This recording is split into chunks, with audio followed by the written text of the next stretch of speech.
जल्दी घर आ जाइए, मुझे अकेले बहुत डर लगता है। मेरी पत्नी घर में अकेली है, मुझे जल्द ही अपने घर लौटना होगा। सी टुन्नू चिड़ा जल्दी जल्दी उड़ रहा था।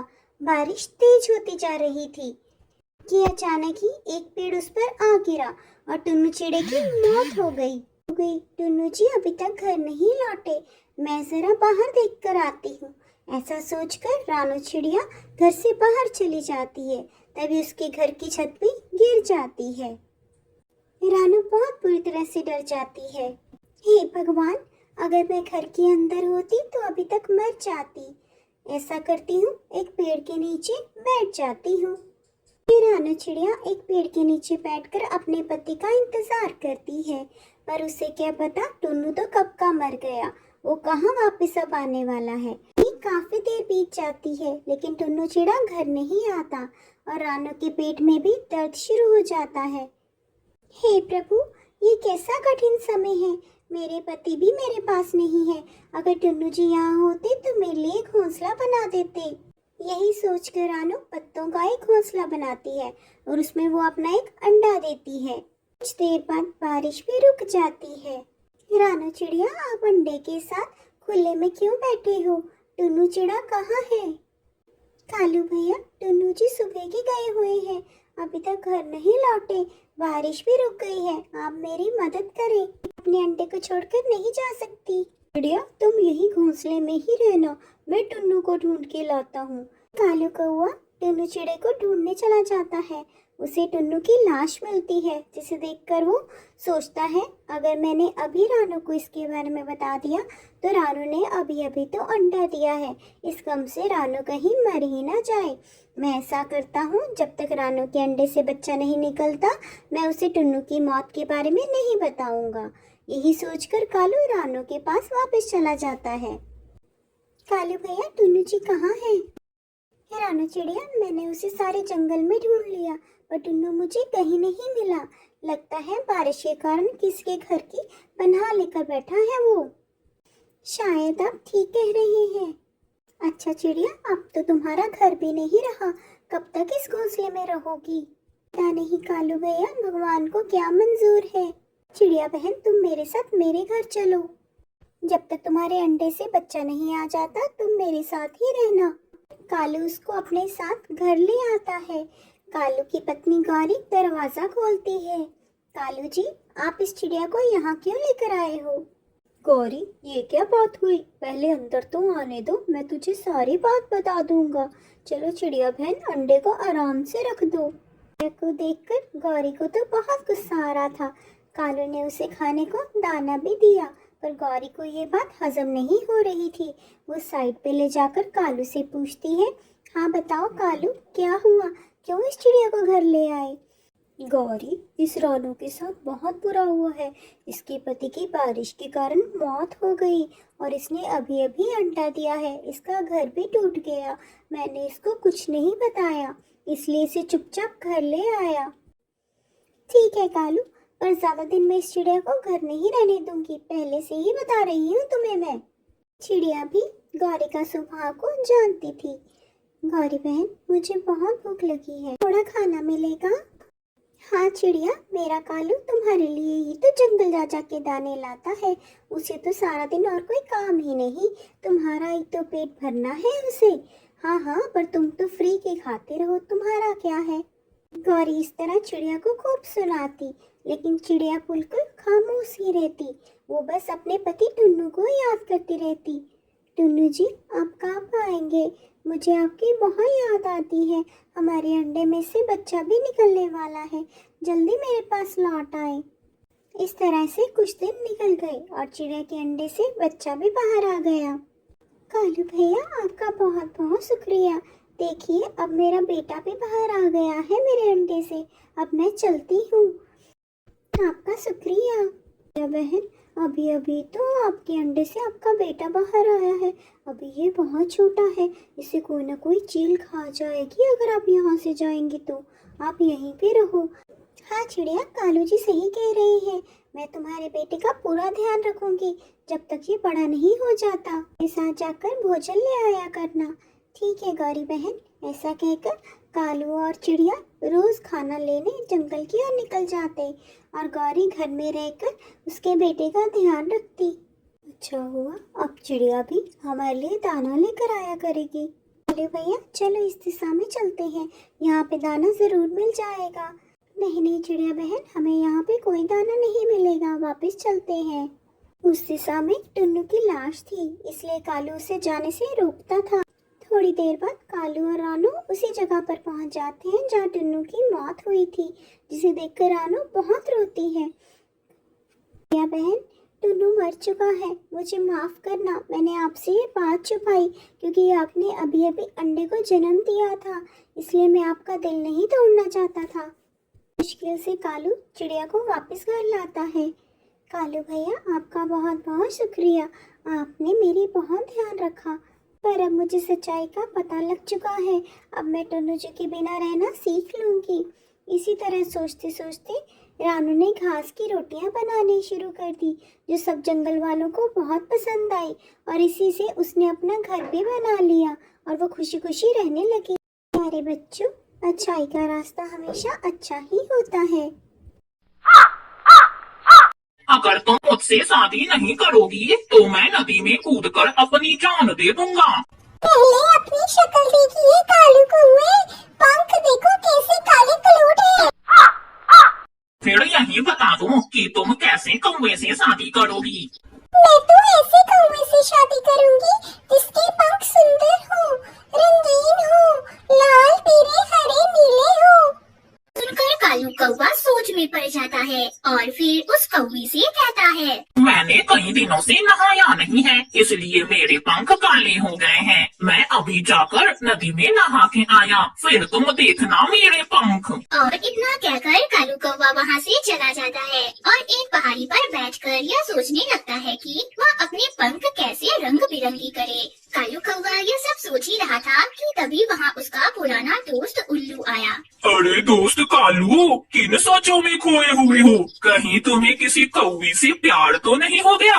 अरे यार उल्लू, प्यार तो हो गया है, पर वह कौवी शादी के लिए मान ही नहीं रही। उस कौवी को रंग बिरंगे पंखों वाला कौवा पसंद है और मेरे पंख तो काले हैं। ये सुनकर उल्लू जोर जोर से हंसने लगता है और उससे कहता है, तो यार कालू, तुम भी अपने पंख लाल पीले कर लो, ये कौन सा भला मुश्किल काम है। यह सुनकर कालू कौवा खुशी से उल्लू से पूछता है, कैसे? वो कैसे मित्र? और फिर उल्लू उसे एक उपाय बताता है और वहाँ से चला जाता है। अरे वाह मित्र वाह, अब तो वह कौवी मुझसे जरूर शादी करेगी। और फिर कौवा सीधा चिड़िया के पास जाता है और चिड़िया से कहता है, चिड़िया चिड़िया, तुम कितनी सुंदर हो और तुम्हारे ये पंख भी कितने सुंदर हैं। ज्यादा मस्ती ना लगाओ कालू कौवे, सीधी बात करो, क्या काम है? चिड़िया बहन, बात ये है कि मुझे तुम अपने 2-4 पंख दे दो, मुझे तुम्हारे पंख बहुत अच्छे लगते हैं। मैं अपने पंख तुम्हें क्यों दूं? कालू कौवे, चल भाग यहाँ से। चिड़िया की बात सुनकर कालू कौवा निराश हो जाता है और वहाँ से चला जाता है। कुछ दूर उड़ने पर उसे एक मुर्गा दिखाई देता है, तो वह मुर्गे के पास जाता है और उसे कहता है, मुर्गे मुर्गे, तुम कितने सुंदर हो, मैं भी तुम्हारी तरह सुंदर बनना चाहता हूँ।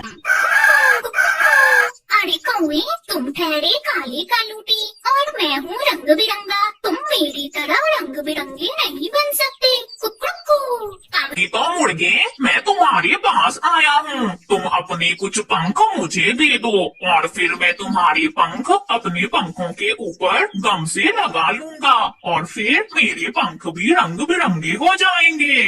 कौवे की बात सुनकर मुर्गा समझ जाता है कि यह कोई पागल कौवा है और उसे और ज्यादा पागल बनाने लगता है।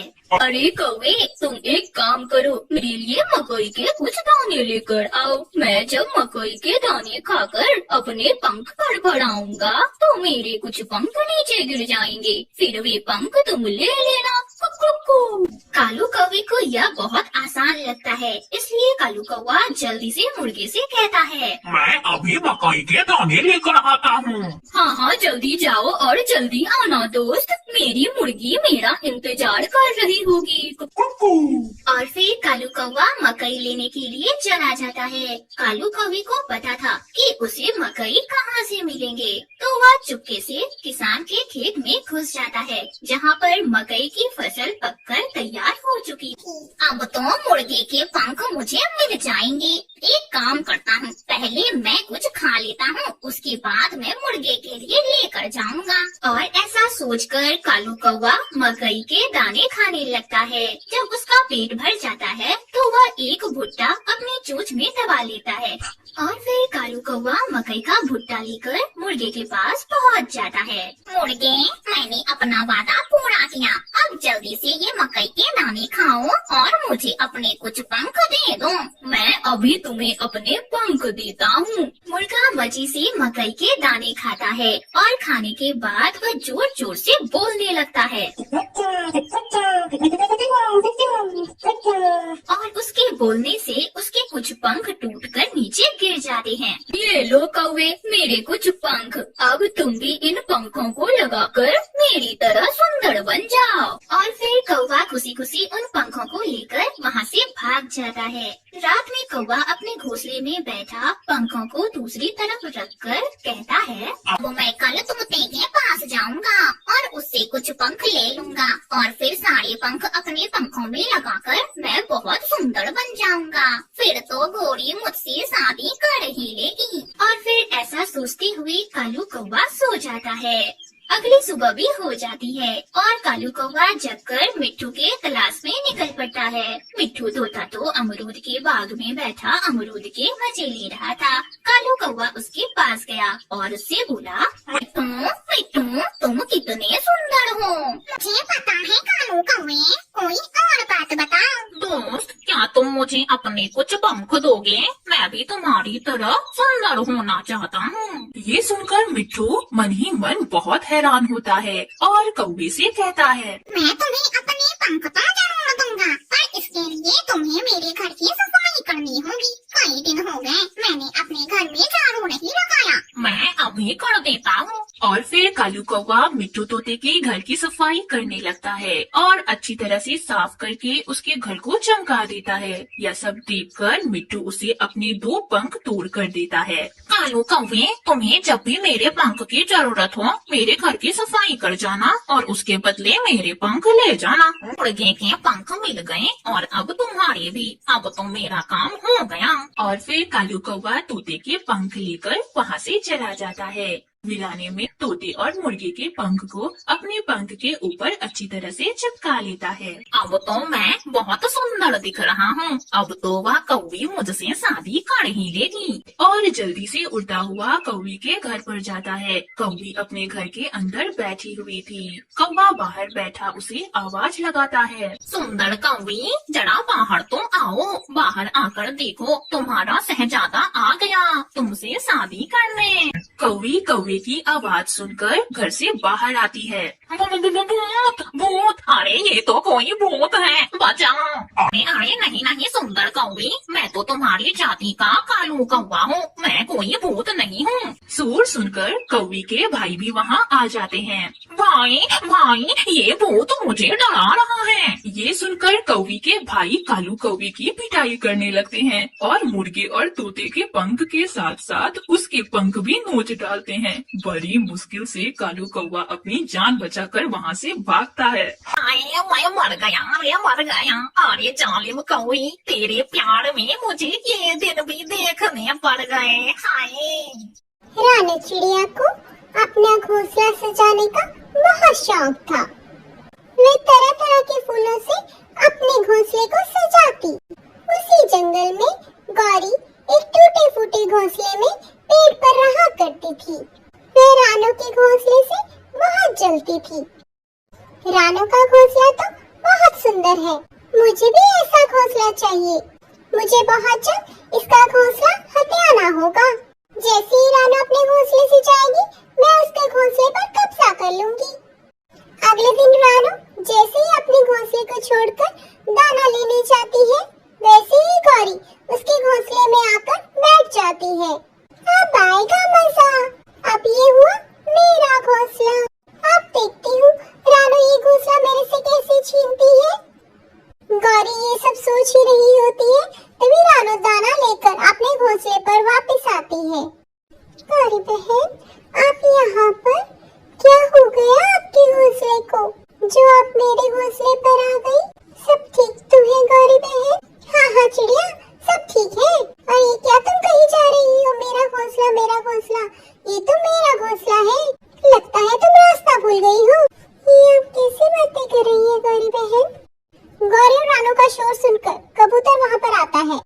गौरी, रानू, क्या हो गया? देखिए ना कबूतर भैया, आप तो जानते हैं ये घोंसला मेरा है, पर गौरी ने इस पर अब कब्जा कर लिया।